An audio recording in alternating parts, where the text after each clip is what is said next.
नमस्कार मंडळी, तुमचं पुन्हा एकदा स्वागत आहे चॅनलवरती। तुम्हाला आठवत असेल आपले आजी आजोबा आपल्याला नेहमी म्हणायचे की तुमच्या जनरेशनचं खूप अवघड आहे बाबा, कसं होईल देव जाणे। आणि आता असं वाटतंय की जी जेन झी आहे त्यांची ही अवस्था नक्की होणार आहे, कारण की ही जनरेशन मागच्या जनरेशनपेक्षा खूप जास्त पैसे कमवते, पण त्यांच्या काही अशा सवयी आहेत ज्यामुळे ते पैसे वाचवू शकत नाहीत, सेव्हिंग करू शकत नाहीत, गुंतवू शकत नाहीत आणि मागच्या सगळ्या जनरेशनपेक्षा जास्त पैसे कमवून सुद्धा ते गरीब आहेत। मग हे सगळं होतंय का? हे फक्त मी त्यांच्यावरती ब्लेम नाही करणार की तुम्ही शो ऑफ करता, तुम्ही आयफोन खरेदी करता, तुम्ही स्पोर्ट्स बाईक खरेदी करता, सोशल मीडियावरती जाऊन फ्लॉन्ट करत बसता, ह्या गोष्टी मी करणार नाही, कारण की टाळी काय एका हाताने वाजत नाही, ह्याच्या मागे दुसरं कारण पण काहीतरी असणार। तेच ह्या व्हिडिओमध्ये आपण बघणार आहे। ह्या व्हिडिओमध्ये आपण दोन गोष्टी बघणार आहे। पहिली गोष्ट म्हणजे जेन झीची ही अवस्था झाली का, कशामुळे ते एवढे खर्च करतात, असे काय कारणं होते, असे कोणते सायकोलॉजिकल कारणं होते ज्यामुळे ते ह्या गोष्टींवरती जास्त प्रायोरिटी देतात। आणि दुसरी गोष्ट म्हणजे मी हे फक्त कारणं तुम्हाला सांगणार नाही, तर मी ह्यातनं काय मार्ग आहे ते पण सांगणार आहे। तर हा व्हिडिओ तुम्ही शेवटपर्यंत नक्की बघा, जेणेकरून जर का तुम्ही ह्या ट्रॅपमध्ये फसला असाल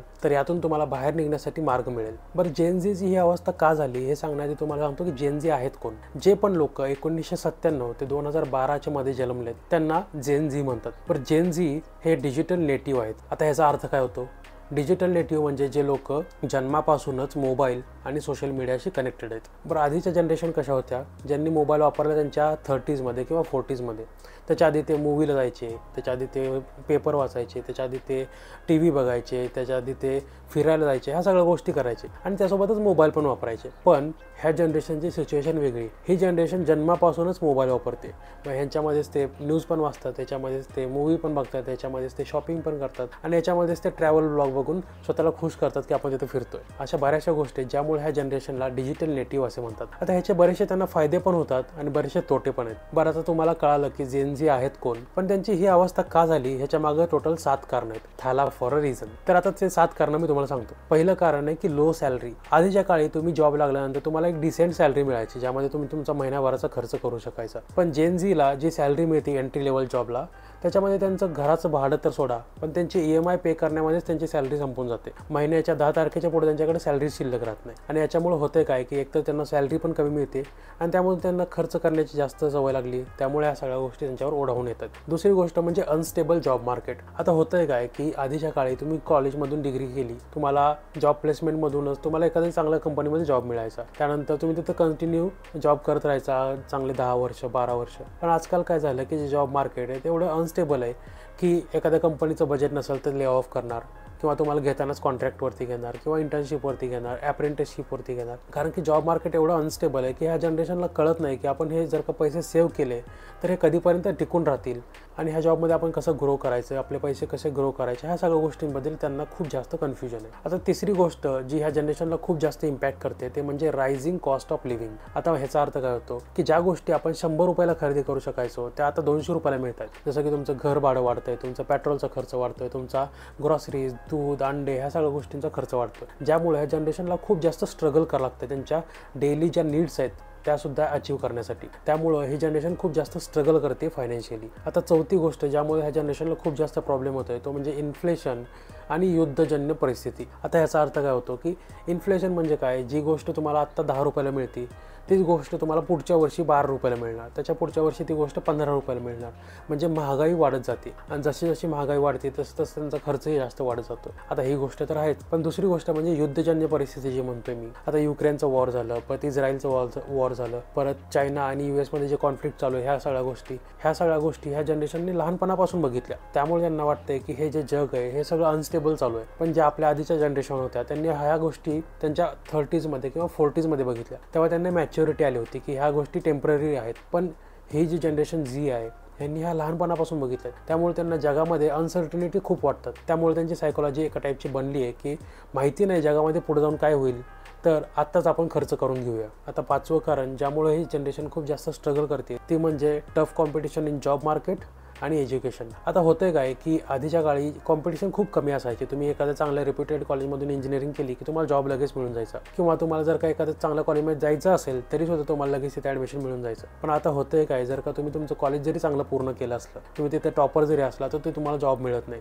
कारण की जॉबमध्ये पण खूप जास्त कॉम्पिटिशन झाली। कारण की ह्या जनरेशनला एक तर त्यांना कॉलेजमध्ये पण चांगलं परफॉर्म करावं लागतंय आणि त्यानंतर त्यांना जॉबमध्ये पण चांगलं परफॉर्म करण्यासाठी खूप जास्त एफर्ट घ्यायला लागतात। कारण की जर का त्यांनी परफॉर्म चांगलं नाही केलं तर ले ऑफ करून दुसऱ्या कोणाला तर हायर केलं जाऊ शकतं. तर ह्या सगळ्या गोष्टी ह्या जनरेशनला खूप जास्त त्रास देत आहेत. 6वं कारण आहे की फॅमिली फायनान्शियल बर्डन्स. आता ह्याचा अर्थ काय होतो की ह्या जनरेशनमधल्या बऱ्याचशा लोकांना स्वतःचा खर्च तर उचलायला लागतोच, त्यासोबत त्यांना त्यांच्या फॅमिलीला सुद्धा सांभाळावं लागतंय. कारण की कोविडमध्ये बऱ्याचशा लोकांचे जॉब लॉस झाले, बरेचसे खर्च जास्त झाले. त्यामुळं जसं हे जनरेशन जॉबला लागते त्यासोबत त्यांना त्यांचा स्वतःचा खर्च तर उचलावा लागतोच, त्यासोबतच त्यांना त्यांच्या फॅमिलीचा सुद्धा खर्च उचलायला लागतोय. त्यामुळे ह्या जनरेशनवरती अजून जास्त बर्डन फायनान्शियली होतं. आणि 7वं खूप मोठं कारण ज्यामुळे ही जनरेशन अजून जास्त स्ट्रगल करते ते म्हणजे सोशल मीडियाचं प्रेशर. आता होतंय काय की ही जनरेशन, जसं मी तुम्हाला आधी म्हणलं होतं की ही डिजिटल नेटिव्ह आहे, म्हणजे ही जनरेशन जन्मापासूनच सोशल मीडिया वापरते. तर ह्या जनरेशननी लहानपणापासून बघितलंय की सगळ्या लोकांचे चांगले चांगले फोटो जे सोशल मीडियावरती शेअर केले जातात. त्यांना वाटतं की आपण काय एवढ्या गोष्टी ह्या सगळ्या करू शकत नाही.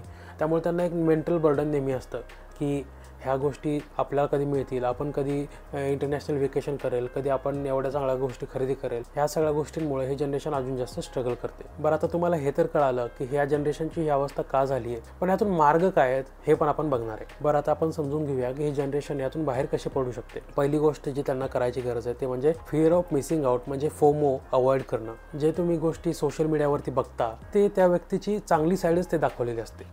असं काही गरजेचं नाही की तिचं काहीतरी आयुष्यात खराब झालं ते ते शेअर करतील. त्यामुळे जेव्हा पण तुम्ही सोशल मीडिया वापरता त्यावेळेस तुम्ही फक्त ज्या ग्लॅमरस गोष्टी असतात त्याच बघतात आणि तुम्हाला वाटतं की त्या व्यक्तीचं आयुष्य तसंच आहे आणि आपल्याला वाटतं की आपल्याला काय सगळ्या गोष्टी मिळत नाही. त्यामुळं जेव्हा पण तुम्ही अशा गोष्टींमध्ये ट्रॅप होता, तुम्हाला वाटतं की माझ्या मित्रानं iPhone 14 iPhone 15 घेतलाय, मग मी कधी घेणार, आणि तुम्हाला वाटतं की मी पण घेऊन टाकावं का काय, मग आपल्याला वाटतं की EMI वरती घेऊया. पण त्यावेळेस एकदा विचार करा की आपल्याला खरंच ह्या गोष्टीची गरज आहे का आपण फक्त फोमो अवॉइड करण्यासाठी ह्या सगळ्या गोष्टी करतो कारण की आपल्याला वाटतं की त्याच्याकडे तर आपल्याकडे पण पाहिजे आहे. जर का असं वाटत असेल तर नक्की विचार करा की आपल्याला ह्या गोष्टीची खरंच गरज आहे का. ही गोष्ट करून तुम्ही ह्या सिच्युएशनमधून बाहेर पडू शकता. दुसरी गोष्ट जी ह्या जनरेशनने केलीच पाहिजे ती म्हणजे लाईफस्टाईल इन्फ्लेशन कमी करणं. आता बऱ्याचशा वेळेला काय होतं की ह्या जनरेशनला जेव्हा पण बोनस मिळतो किंवा सॅलरीची हाईक मिळते त्यावेळेस त्यांच्या आयुष्यातले ते खर्च पण जास्त वाढवायला चालू करतात. आता त्यांना जर का सॅलरी 30,000 होती त्या जागी जर का ते 40,000 झाली तर ते खर्च पण तेवढे वाढवतात. म्हणजे आधी साधा प्युमाचा शूज वापरायचे ते नायकीच वापरायला चालू करणार, किंवा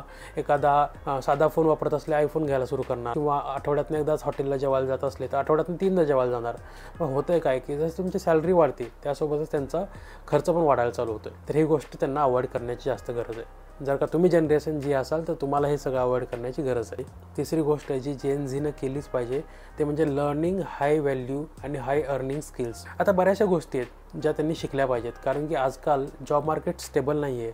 तर तुम्हाला नवीन नवीन गोष्टी शिकणं जास्त गरजेचं आहे. जसं की AI बद्दल त्यांनी शिकलं पाहिजे, त्यासोबतच डिजिटल मार्केटिंग त्यांनी शिकलं पाहिजे, फ्रीलान्सिंग शिकलं पाहिजे. ह्या गोष्टी त्यांना वेळच्या वेळी शिकणं जास्त गरजेचं आहे, जेणेकरून ह्या गोष्टी शिकल्यानंतर ते जास्तीत जास्त अर्निंग करू शकतात, जास्त पैसे कमवू शकतात.